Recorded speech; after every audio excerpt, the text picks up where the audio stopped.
Capítulo 12. Marco Aurelio, el gran emperador y filósofo romano, afirmaba: «No me importaría que los juegos fuesen brutales y degradantes, con tal de que no fueran tan condenadamente monótonos». Aunque los romanos derrocharon mucha creatividad intentando variar, no hay duda de que Marco Aurelio tenía razón. Pero el populacho había desarrollado un gusto morboso por los espectáculos que era necesario satisfacer.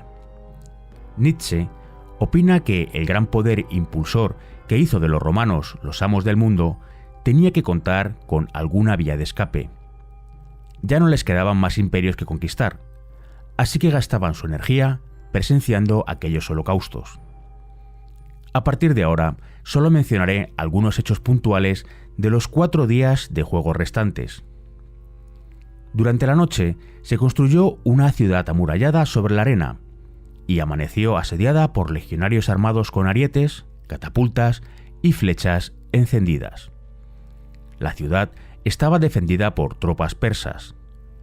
Los romanos avanzaban bajo la cubierta de sus escudos entrelazados, mientras los persas lanzaban piedras, aceite hirviendo y palos sobre aquel testudo o tortuga, como era conocido entre la formación.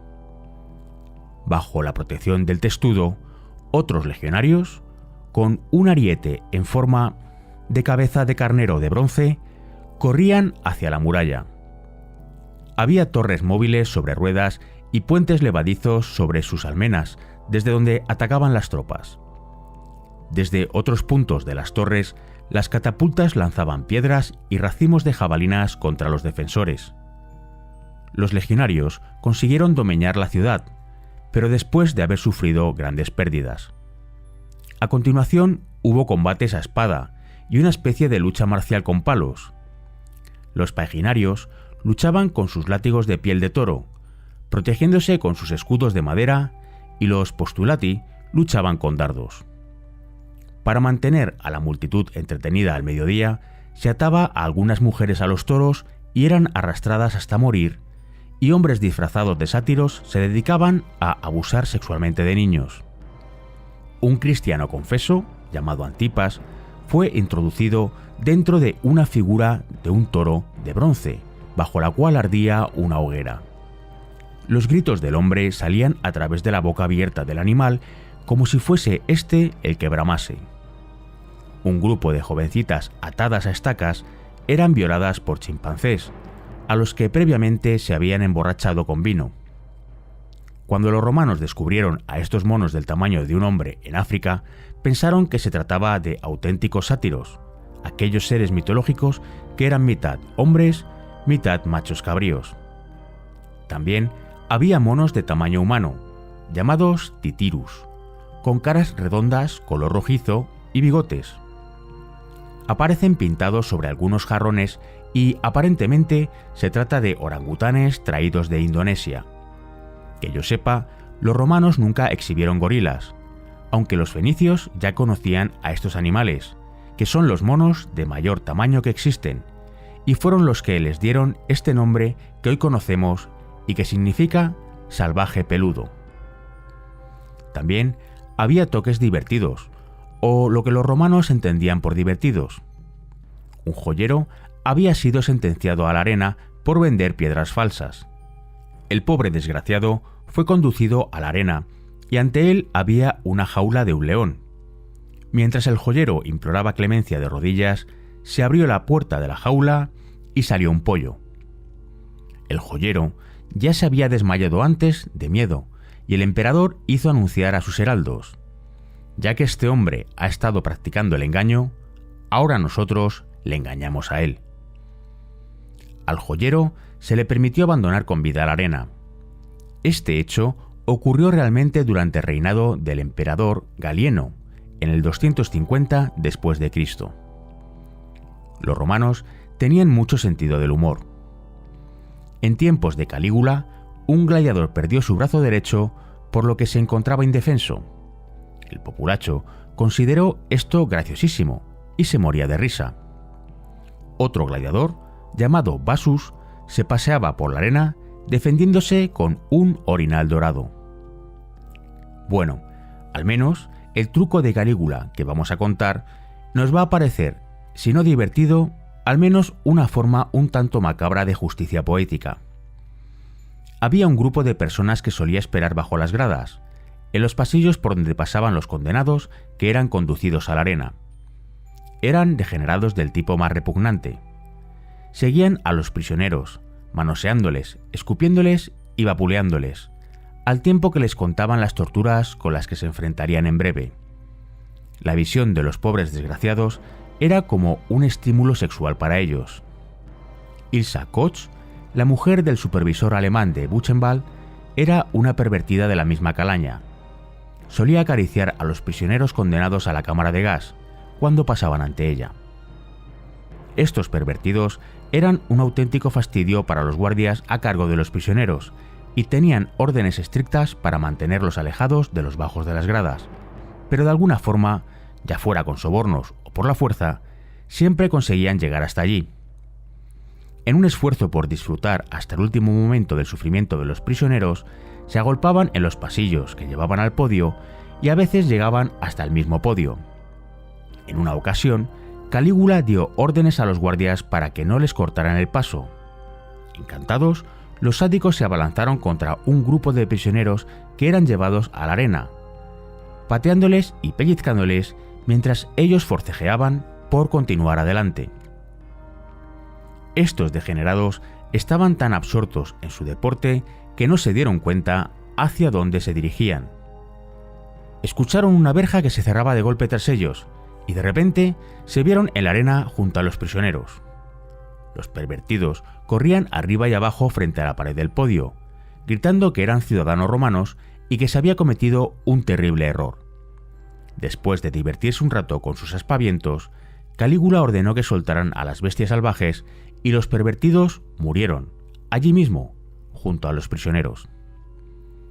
No todas las actuaciones tenían que ver necesariamente con sangre y sexo, aunque éstas constituían, sin lugar a dudas, las atracciones principales.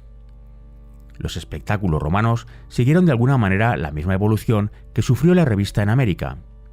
En un principio, las obras de revista eran un tipo de vodevil, improvisado con bailarines, los espacios de humor habituales, los cómicos y, por supuesto, lleno de chicas guapas, aunque solo sirviesen de telón de fondo para las actuaciones. A medida que los gustos de la audiencia se fueron haciendo más groseros, las chicas se fueron desnudando y todo el espectáculo giraba en torno a ellas. La revista, que tan buenos cómicos ha dado, como W.C. Fields, Fanny Brice y Bert Lahr, terminó ofreciendo cómicos que no hacían más que contar chistes verdes para darle tiempo a las chicas a cambiarse de tanga. Sin embargo, para romper con la rutina de los números con desnudos, aparecían, de vez en cuando, o bien algún cantante ocasional, o un grupo de vodevil, o bailarines, etc. De una manera muy similar, tenían que ofrecer al populacho romano algún tipo de variedad en el intermedio entre la lucha de gladiadores y la matanza masiva de animales por venatores. Estos entretenimientos de relleno podían ser de ballet, obras cortas de enredo o exhibiciones con animales amaestrados. Apuleyo describe uno de estos bailes. Un grupo de hermosos jóvenes disfrazados hacían un baile pírrico griego. Los bailarines en línea se movían hacia afuera y hacia adentro en círculos, a veces de la mano, bailando de lado y después separándose en 4 grupos en forma de cuña con la base de los triángulos formando un cuadrado hueco. Después se separaban de repente y comenzaban a bailar unos frente a otros. Las obras cortas que se ofrecían en la arena eran los típicos enredos de alcoba que han permanecido inmutables desde hace 2000 años. Un hombre y una mujer están en la cama. Se escuchan unos golpes. «¡Por la graciosa besta! ¡Es mi marido!», grita la mujer. El hombre se esconde bajo la cama, pero el recién llegado es otro amante de la mujer. Se meten en la cama y se oye de nuevo un ruido. El segundo hombre se esconde también bajo la cama, y así hasta que llega de verdad el marido. Entonces, después de algo de acción secundaria, uno de los amantes se coloca el orinal sobre la cabeza y todos se retiran de la arena. Las actuaciones con animales amaestrados tenían que ser muy llamativas. Los romanos disponían de un número ilimitado de animales para los juegos, y los bestiarios podían seleccionar de entre ellos a aquellos que prometían, mientras que hoy en día los domadores deben conformarse con los animales que puedan permitirse comprar, pedir prestados o regalados por caridad. También los romanos contaban con cuidadores de jaulas por tiempo indefinido y a un precio irrisorio, así como ayudantes y demás personal. Enseñaban a los elefantes a caminar sobre cuerdas estrechas, a caballos a bailar sobre sus patas traseras y a osos a tirar de carros mientras otro hacía de auriga. También amaestraban patos y gansos, también como a monos amaestrados. Los tesalinos habían enseñado a toros como si se tratase de caballos de cuadrigas. Se tumbaban, llevaban carros o luchaban entre ellos o en grupo.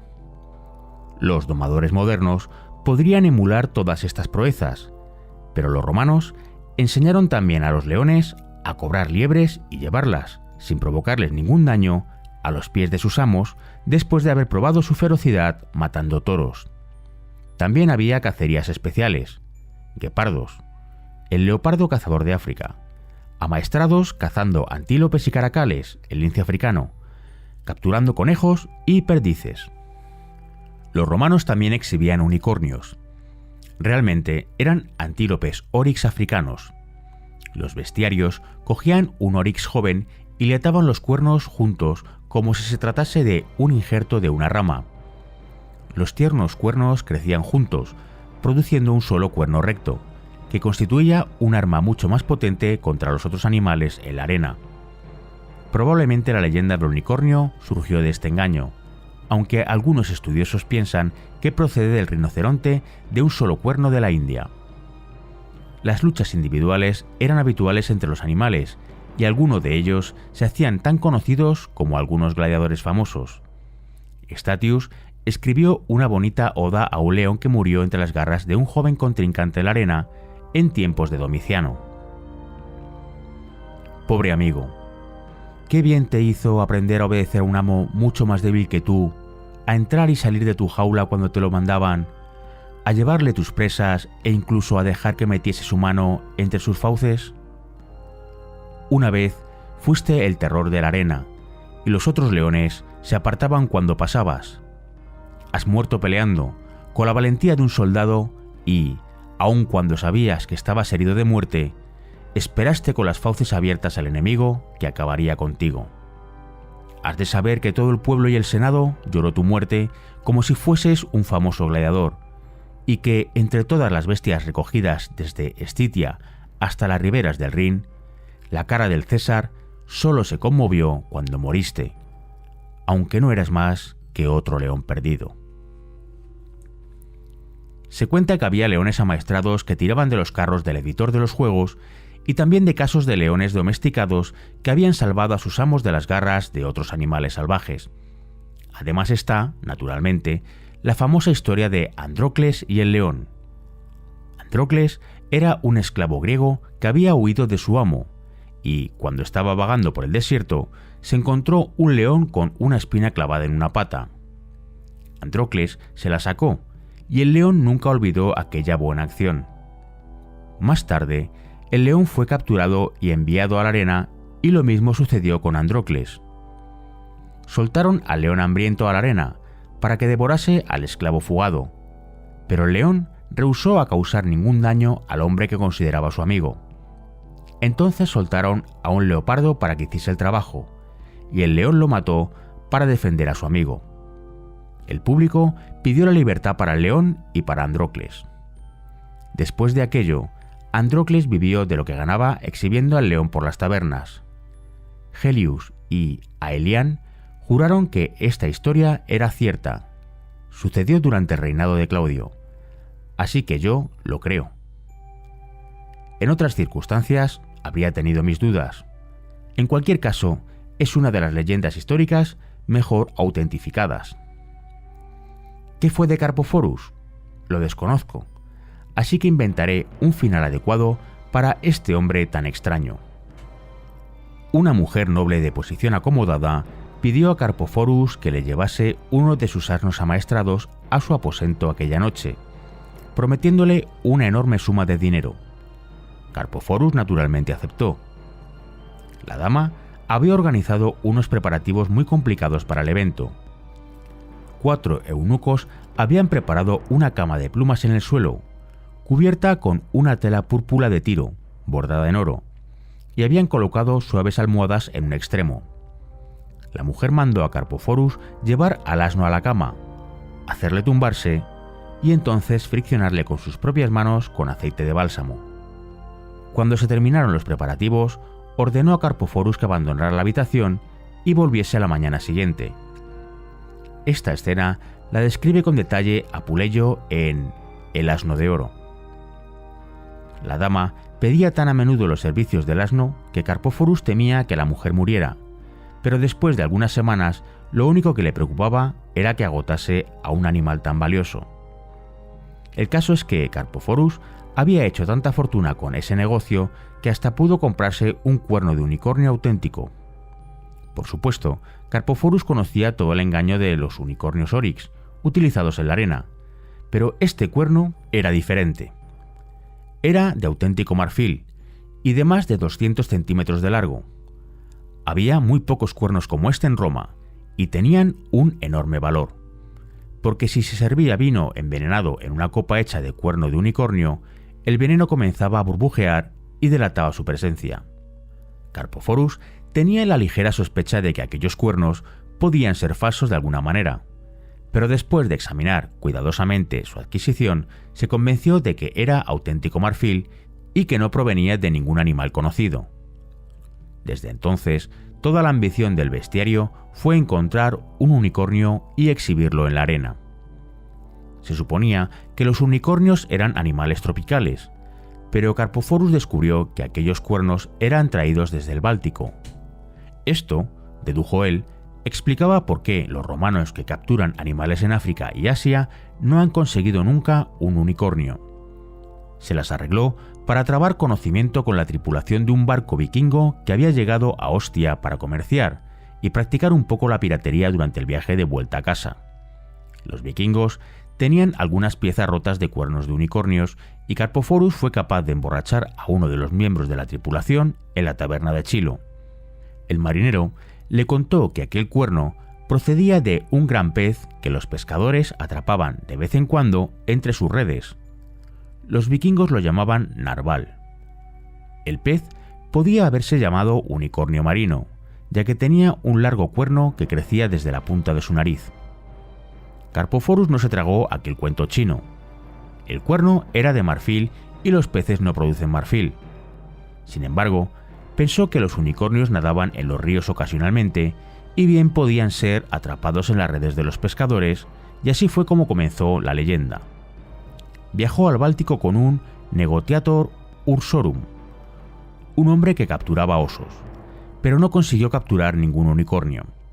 Pero en cambio obtuvo algo casi igual de valioso: 3 grandes osos blancos diferentes a todos los que habían visto hasta entonces. Los osos habían llegado sobre icebergs cerca de la Última Thule, el último reducto de tierra hacia el norte. Hoy lo llamamos Islandia. Carpophorus tuvo la disparatada idea de que aquellos osos debían venir de una gran tierra situada al oeste, ya que no podían haber pasado su vida sobre los icebergs flotantes.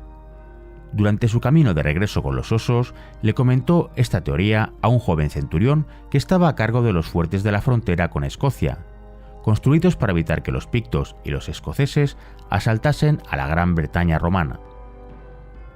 «No hay más tierra hacia el oeste», le comentó el centurión con convicción. «¿Cómo lo sabes?», replicó el bestiario. «Porque si existiese, este maldito gobierno ya nos habría mandado a los legionarios allí para vigilar la zona», dijo el centurión apurando una copa de vino muy fuerte. Los osos causaron sensación en la arena. El escritor romano Calpurnio describe cómo la arena se llenó de agua y los osos se lanzaron a ella y cazaron focas. Los osos polares se exhibieron en la arena, pero el periodo exacto es un tanto incierto. Pero cuando hubo que pasar al siguiente acto, no podían retirar a los osos. Estaban aún comiéndose las focas, y los osos polares son, generalmente, los animales más difíciles de manejar. El emperador movilizó a los arqueros para que matasen a las bestias con el fin de continuar el espectáculo dentro de su horario. Carpophorus no se resignaba a contemplar cómo mataban a sus preciosos osos. Se zambulló en el agua hasta la rodilla y trató de sacar a los osos con su mayal. Por la dificultad añadida del agua, no pudo evitar los ataques furiosos de los animales y murió como la mayoría de los de su profesión, entre los dientes y fauces de sus salvajes pupilos. Los romanos nunca se dieron cuenta de que habían tenido en sus manos la pista para el descubrimiento de un gran nuevo mundo.